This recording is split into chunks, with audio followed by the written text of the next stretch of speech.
আসসালামু আলাইকুম বন্ধুরা, আজ আমি রান্না করব চ্যাপা শুটকি দিয়ে কচুরলতি রান্না।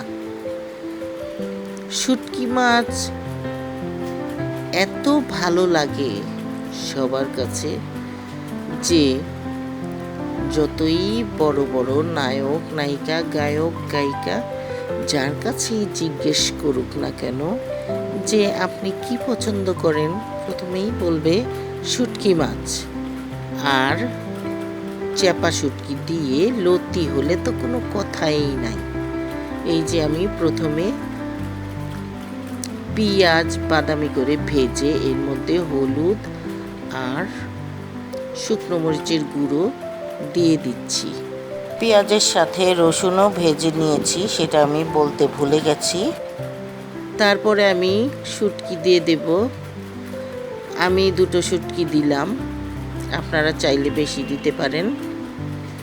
এই শুটকিগুলো কষিয়ে ভেঙে তারপরে রান্না করব।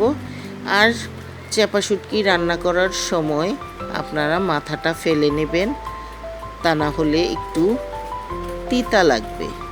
কারণ পুঁটি মাছ তো এমনি ভালোভাবে কাটতে না পারলে তিতা হয়ে যায়, এটা তো আপনারা সবাই জানেন। অন্য কোনো মাছের মাথা ফেলার কোনো দরকার নাই, শুধু চ্যাপা শুটকির মাথাই ফেলে দিবেন। এখন আমি শুটকিগুলো ভেঙে তারপরে লতি আমি দিয়ে দেব। কচুর লতিগুলো আপনারা কেটে পানিতে ভেজাবেন না। পানিতে কেটে কেটে রাখলে কচুর লতি গলায় ধরে। আপনারা শুকনো কিছুর মধ্যে রাখবেন, তারপরে যখন আপনি রান্না করবেন তখন রান্না করার সময় আপনি পানি দিয়ে ধুয়ে তুলে নিয়ে তারপরে রান্না করে ফেলবেন। দেখুন আমার লতিগুলো কষানো হয়ে গেছে, আমার রান্না প্রায় শেষ হয়ে আসছে। আমি একটু লেবু চিপে দেব, অর্ধেকটা লেবু চিপে দেব। যদি একটু একটু গলায় ধরে তাহলে লেবু চিপে দিলে আর গলায় ধরবে না। আপনারা সবাই এভাবে কচু লতি রান্না করে খেয়ে দেখবেন, খুব স্বাদ আর গলায়ও ধরবে না।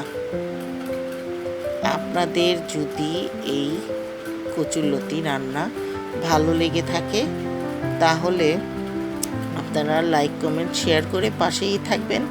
দেখুন দেখতে কি লোভনীয় হয়েছে, আস্ত আস্ত রয়েছে। লতিতে কখনো পানি দেবেন না, কষানোর মধ্যে ছেড়ে দিয়ে এমনিতেই তেলের উপরে রান্না হয়ে যাবে।